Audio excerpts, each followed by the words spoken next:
Vedant channel. வாழ்க வையகம் வாழ்க வையகம் வாழ்க வளமுடன். குரு வாழ்க, குருவே துணை. आज हम देखने वाले टॉपिक है फीटल सर्कुलेशन है।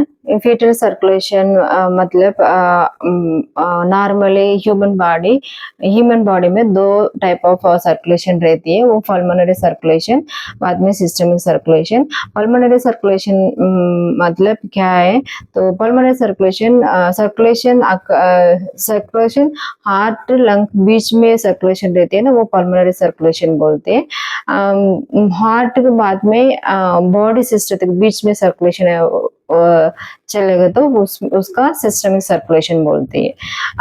ये सेम टाइप बेबी का भी hence the fetus also contain two types of circulation, they are placental circulation and fetal circulation।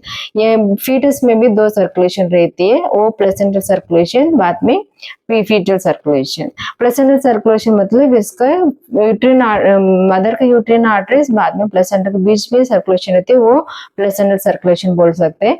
And fetal circulation मतलब प्लेसेंटा के बाद में फीटस के बीच में सर्कुलेशन होती है ना, वो फीटल सर्कुलेशन बोलती है। ये फीटल सर्कुलेशन बारे में हम देखेंगे अभी। fetal circulation starts from placenta to the fetal parts, then the blood return to the placenta। fetal circulation मतलब वो सर्कुलेशन प्लेसेंटा से फीटल पार्ट्स को जाएंगे, बाद में फीटल पार्ट से बाद में रिटर्न प्लेसेंटा का आएंगे वापस ब्लड, वही फीटल सर्कुलेशन बोलते हैं। तो ये through the umbilical vein the fetus receive all the necessary nutritions, oxygen and life supporting things from the mother. तो यहाँ पे है ना, थ्रू अम्बिलिकल वेन, प्लेसेंटा से अम्बिलिकल वेन से वो फीटस को जाएंगे, सब ब्लड थ्रू अम्बिलिकल वेन से जाते हैं। वो फीटस को जरूर पड़ते हैं ना, सब कुछ न्यूट्रिशन, ऑक्सीजन, सब कुछ मिनरल्स वगैरह अम्बिलिकल वेन लेके जाते हैं फीटस को। कहाँ से? तो मदर का mother side placenta and receive the fetal side placenta and plus fetal side placenta बाद में ये लेके जाते हैं umbilical vein। And fetal circulation differ from adult circulation, such as route of blood circulation, content of oxygen carrying capacity, source of oxygen and structure of organ। ये fetal circulation adult circulation से बहुत difference होती है। क्या क्या मतलब? route of blood circulation भी different है, content of oxygen consumption carrying capacity भी डिफरेंट है, source of oxygen and structure of organ सब कुछ डिफरेंट रहती है adult circulation से फीटल सर्कुलेशन। हम देखेंगे अभी फीटल सर्कुलेशन कहाँ से कैसे चालू हो जाते हैं।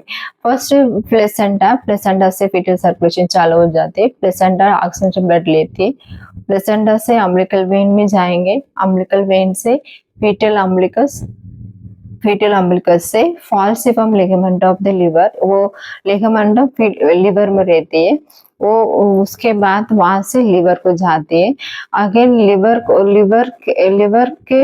लिवर में वो हेपाटिक पोर्टल वेन डीऑक्सिनेट ब्लड लेंगे, वो उसमें से लिवर में भी ऐड हो जाती है, ऑक्सीजन ब्लड के साथ में मिक्स हो जाते हैं। उसके बाद डक्टस वेनस के बाद में इंफीरियर वेना केवा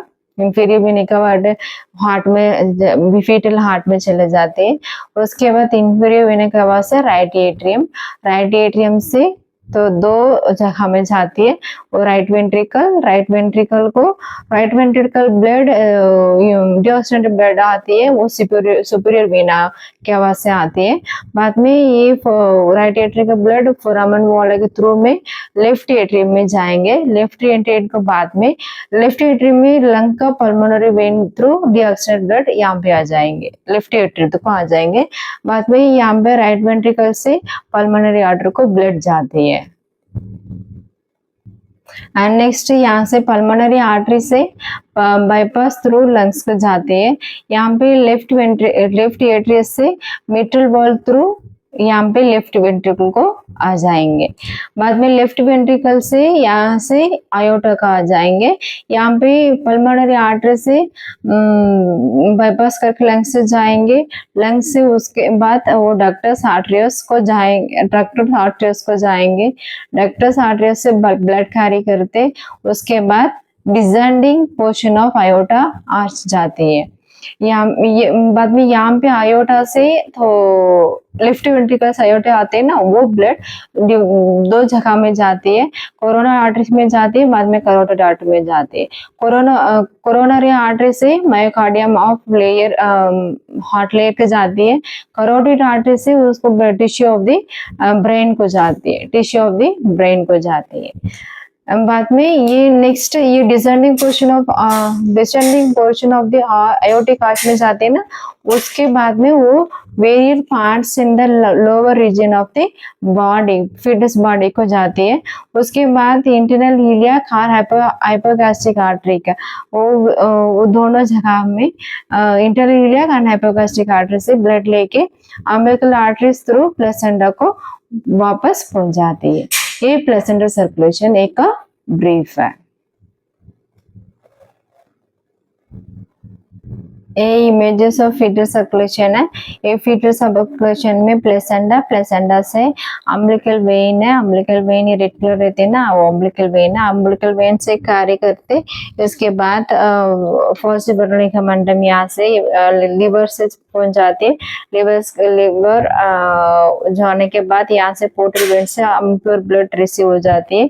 रिसीव होने के बाद डक्टस आर्टरियोसिस हो जाते हैं ना, डक्टस आर्टरियोसिस ये इंफीरियर वेनिक हवा मिक्स हो जाती है इम्प्योर ब्लड।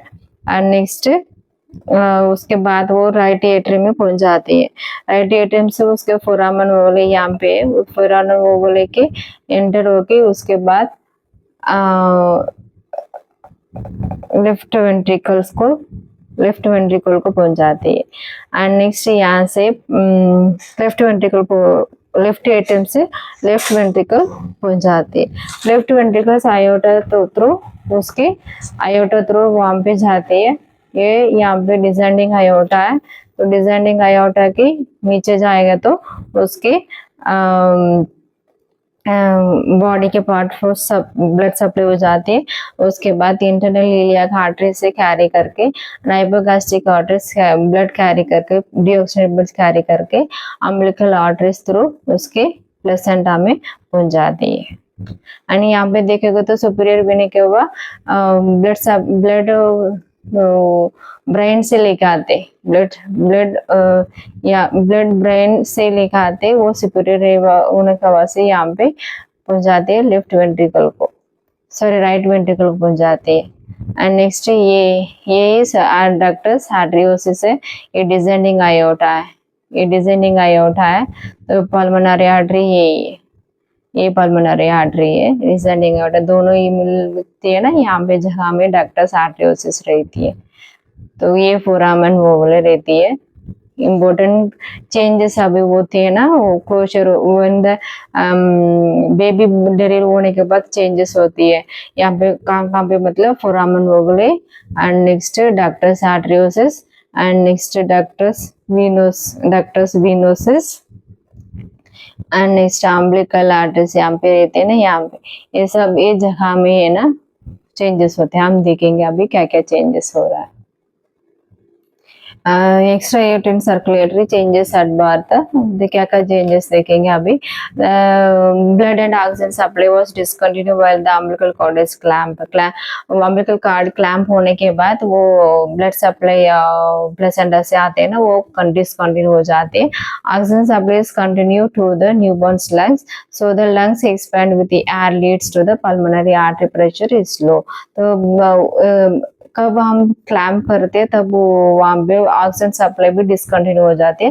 तब अम्बिलिकल वेन से डिसकंटिन्यू होने के बाद न्यूबॉर्न बेबी का लंग्स चालू हो जाती है, फंक्शन चालू हो जाती है। तब लंग एक्सपेंड हो रहे, तो लंग एक्सपेंड होने के बाद पल्मोनरी आर्टरी प्रेशर कम हो जाती है, सर्कुलेशन लंग्स का सर्कुलेशन चालू हो जाएंगे। And next after that the following structure change changes occur in the newborn vascular system. Some changes रहती है, हम देखेंगे क्या क्या चेंजेस है. First closure of the umbilical artery, second closure of the ductus arteriosus, third closure of the umbilical veins and fourth closure of the ductus venosus and last one is closure of the foramen ovale. ये 5 changes आती है. Closure of umbilical cord, closure of ductus arteriosus, umbilical vein and next closure of ductus venosus and foramen ovale. ये 5 changes occur हो जाते हैं.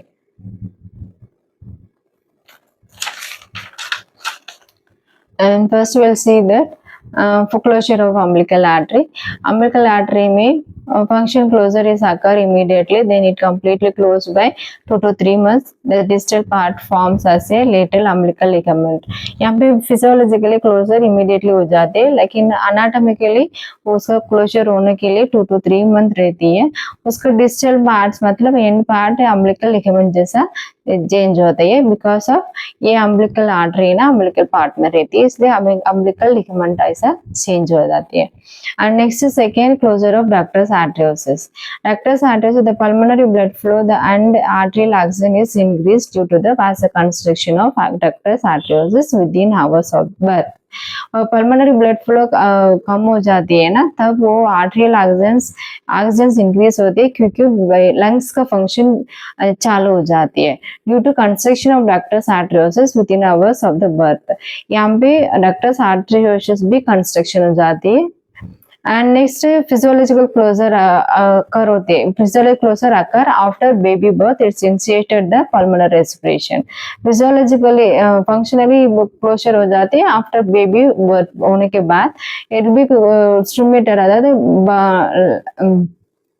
Pulmonary respiration lung respiration भी चालू हो जाती है. ये सपोज ये प्रॉपर क्लोजर नहीं हो तो patent ductus arteriosus disease condition occur हो जाती है न्यूबॉर्न बेबी का. And anatomical closure occurs while the growth of fibrous tissue by 1 to 3 month में एनाटॉमिकल क्लोजर हो जाएंगे. The ductus arteriosus then becomes ligamentum arteriosum. The ductus arteriosus उसके बाद वो क्लोजर होने के बाद उसका नाम लिगामेंटम आर्टरियोसम करके चेंज हो जाती है. And next is the closure of the umbilical vein. The closure of umbilical veins forms the ligamentum teres. Closure umbilical vein ligamentum teres जैसा फॉर्म हो जाती है. एंड नेक्स्ट इसका umbilical vein functionally umbilical vein functionally it's closed when they clamp the umbilical cord. umbilical cord clamp होने के बाद it will be function close हो जाती है. and next closure of ductus venosus, and that if the umbilical cord blood flow is decreased, the ductus venosus blood flow also low. umbilical cord blood decrease हो गया तो ductus venous का blood circulation भी कम हो जाती है. and ये construction होते हैं, उसके बाद वो construction ductus venosus construction blood supply नहीं है तो उसका कंस्ट्रक्शन हो जाती है विद इन 3 to 7 days में. बाद में इसका चेंजेस बिकम्स लिगामेंटम वेनसम जैसा चेंज हो जाती है. and next closure of foramen ovale. foramen ovale मतलब when the decreased supply of ductus venosus and increased pressure and blood supply in pulmonary artery leads to left ventricular and left atrial pressure is increased.